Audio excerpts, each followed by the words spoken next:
അഷിതയുടെ തഥാഗത. ഡോക്ടറെ പിന്തുടർന്ന് ചെല്ലുമ്പോൾ ഞങ്ങളെ അനുഗമിക്കുന്ന മൗനവും ഉദാസീനമെന്ന് ഞാൻ കണ്ടു. പതിവ് പോലെ വാതിൽക്കൽ ഡോക്ടർ ഒരു നിമിഷം നിന്നു. കുഴപ്പമൊന്നുമില്ല, ബാക്കിയെല്ലാം നോർമലാണ്. ഞാൻ ഡോക്ടറുടെ മുഖത്ത് നോക്കുന്നില്ല. ഡോക്ടർ അത് പറയുമ്പോൾ പകരം എണ്ണിയാലൊടുങ്ങാത്ത താഴോട്ടിറങ്ങിപ്പോകുന്ന ഗോവണിപ്പടികൾ അവ എണ്ണുകയാണ്. ഡോക്ടർക്ക് മനസ്സിലാവുന്നുണ്ടാവണം, കാരണം അദ്ദേഹം പറഞ്ഞു, അല്ല, അൾഷിമേഴ്സ് ഡിസീസിനെ കുറിച്ച് കൃത്യമായി ഒന്നും പറയാൻ വയ്യ. പ്രതികരണശേഷി ശ്രദ്ധിക്കണം. എന്തെങ്കിലും വ്യത്യാസം കണ്ടാൽ അറിയിക്കൂ. തല ചെരിച്ച് ഔപചാരികമായ യാത്ര പറയലിനിടയ്ക്ക് അദ്ദേഹം കാണാതെ പോകുന്ന ചില കാര്യങ്ങളുണ്ട്. ഒറ്റ നോട്ടത്തിൽ കിട്ടുന്ന കാഴ്ചയേക്കാളും അധികമാണ് ഈ ലോകത്തിൽ നാം കാണാതെ പോകുന്ന കാര്യങ്ങൾ. ഒരു ഉദാഹരണത്തിന്, ഈ ഫ്ലാറ്റിലെ അടഞ്ഞ വാതിലിന് പിറകിൽ എന്നെയും അമ്മയെയും ചൂഴ്ന്നു നിൽക്കുന്ന ഒരു മഹാമൗനം. മരണമെന്ന് വെച്ചാൽ ഇങ്ങനെ തന്നെ എന്ന് സമ്മതിച്ചു കൊണ്ടിരിക്കുന്ന ആ മൗനം. ഈശ്വരൻ എന്ന് വെച്ചാലും ഇങ്ങനെ തന്നെയോ എന്ന് സന്ദേഹിച്ചു കൊണ്ടിരിക്കുന്ന ഒരു മൗനം.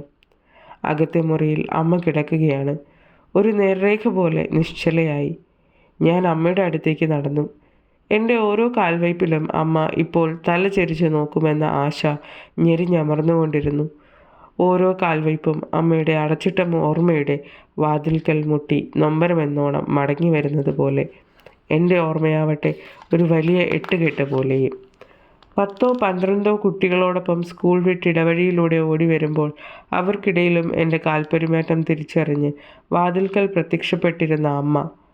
ഈ അമ്മ ചുവരിൽ കണ്ണും നട്ട് കിടക്കുകയാണ്. ചുവരിൽ 10 വർഷം മുമ്പ് അകാലത്തിൽ മരിച്ചുപോയ എൻ്റെ ഏട്ടത്തിയുടെ ഫോട്ടോ. അമ്മ എന്താവാം ഓർക്കുന്നത്? ഞാൻ കട്ടിലിൽ ചെന്ന് ചേർന്നിരുന്ന് വിളിച്ചു, അമ്മേ. തിരിച്ചറിവിൻ്റെ യാതൊരു സൂചനയും തരാത്ത ഒരു നോട്ടം അമ്മ എനിക്ക് നീട്ടുന്നു. അമ്മേ എന്ന സംബോധന എത്ര നീട്ടിയാലും എത്താൻ കഴിയാത്ത ഏതകലത്തിലാണ് അമ്മ വസിക്കുന്നത്. ഹൃദയം നുറങ്ങിപ്പോകുന്നത് അറിഞ്ഞില്ലെന്ന് നടിച്ച് ഞാൻ അമ്മയോട് ചോദിക്കുകയാണ്, അമ്മ എന്താ ആലോചിക്കുന്നത്? എന്താ ഓർത്തെടുക്കാൻ ശ്രമിക്കുന്ന അമ്മയുടെ വൃദ്ധ നെറ്റിയിൽ ചുളിവുകൾ? ഒരു മറുപടിക്ക് കാക്കുകയാണ് ഞാൻ. നിമിഷങ്ങൾ ഇഴഞ്ഞു നീങ്ങവേ ഞാൻ എന്നോട് തന്നെ ചോദിക്കുന്നു, അമ്മ എന്താവാം ആലോചിക്കുന്നത്? എനിക്കറിഞ്ഞുകൂടാ.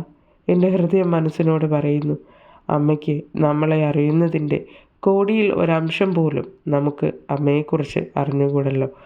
നോക്കിയിരിക്കെ ആ നെറ്റിയിലെ ചുളിവുകൾ മായുന്നതും ആ മുഖം ശാന്തമായ ഒരു പ്രസന്നത കൈവരിക്കുന്നതും ഞാൻ കണ്ടു. വാതിലടച്ച് പുറത്താക്കപ്പെട്ട ഒരു കുട്ടിയെപ്പോലെ അമ്മയുടെ ഓർമ്മകളുടെ ചുളിവുകളിലോ നിവരലിലോ ഇപ്പോൾ ഞാനില്ല. ഒരുപാട് കാലം ആ ചുളിവുകളും നിവരലും എന്നെക്കുറിച്ചായിരുന്നുവല്ലോ, വേറിട്ട് പോകുന്ന പോലെ.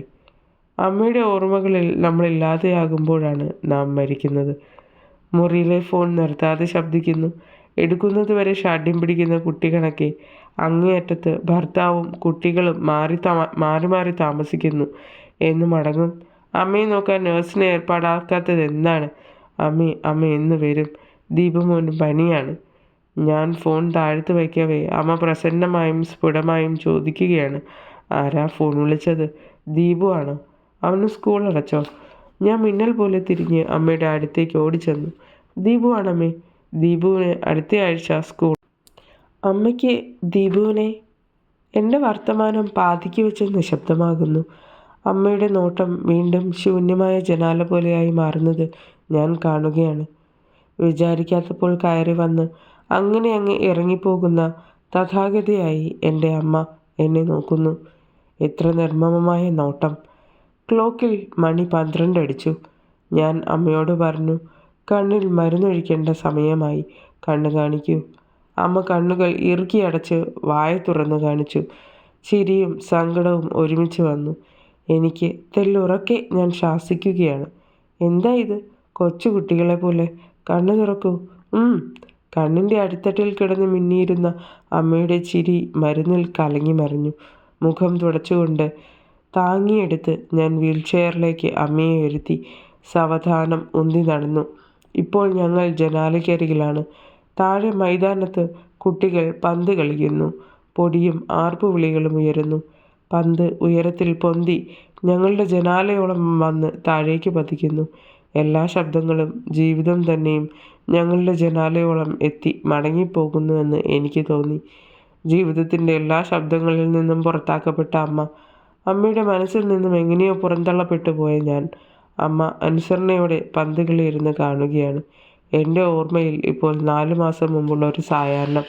അന്നാണ് അമ്മയെ അവസാനമായി നടക്കാൻ കൊണ്ടുപോയത്. ഞാൻ പെട്ടെന്നൊരു നിമിഷം കൈ വിടുവിച്ച് നിരത്ത് മുറിച്ച് കടന്ന് എതിർവശത്തെ ഫുട്പാത്തിലെ തിരക്കിൽ അമ്മ അപ്രത്യക്ഷയായി. നഗരത്തിലെ തിരക്കിൽ ചെവി അടപ്പിക്കും വിധം പെരുമ്പറ കൊട്ടുന്ന ഹൃദയമിടിപ്പോടെ ഞാൻ കണ്ടെത്തുമ്പോൾ ഒരു തുണിക്കടയുടെ മുമ്പിൽ പകച്ചു നിൽക്കുകയായിരുന്നു അമ്മ. ഞാൻ അമ്മയെ വീണ്ടും കിടക്കയിലേക്ക് കൊണ്ടുവന്ന് ചാരിയിരുത്തി. എല്ലിൻകൂട് പോലുള്ള ആ നെഞ്ചിൻ്റെ മിടിപ്പ് എനിക്ക് കേൾക്കാം. അമ്മയ്ക്ക് കഞ്ഞി തരട്ടെ? ഞാൻ ചോദിച്ചു. അമ്മയുടെ കണ്ണുകൾ ഏട്ടത്തിയുടെ ഫോട്ടോയിൽ നിന്ന് വീണ്ടും ചെന്ന് തങ്ങി നിന്നു. നെറ്റിയിൽ ചുളിവ് വീണിരിക്കുന്നു. ഒരു സ്പൂൺ കഞ്ഞി കോരി കൊടുത്തുകൊണ്ട് ഞാൻ ചോദിക്കുന്നു, അതാരുടെ ആ ഫോട്ടോ അറിയുമോ? എന്തെങ്കിലും പ്രതികരണത്തിനായി ഞാൻ കിടഞ്ഞു ശ്രമിക്കുകയാണ്. ഒരു തുള്ളി കണ്ണീർ, ഒരു നെടുവീർപ്പ്, എന്തെങ്കിലും. അമ്മയുടെ നെറ്റിയിൽ ചുളിവുകളുടെ എണ്ണം കൂടുന്നു. ഉത്സാഹത്തോടെ, ആകാംക്ഷയോടെ ഞാൻ ആ മുഖം ഒരു വിരൽ കൊണ്ട് എൻ്റെ നേർക്ക് തിരിച്ച് ചോദിക്കുകയാണ്, അമ്മയ്ക്ക് എന്നെ മനസ്സിലായോ? അമ്മയുടെ അമ്മിണിക്കുട്ടിയെ. അമ്മ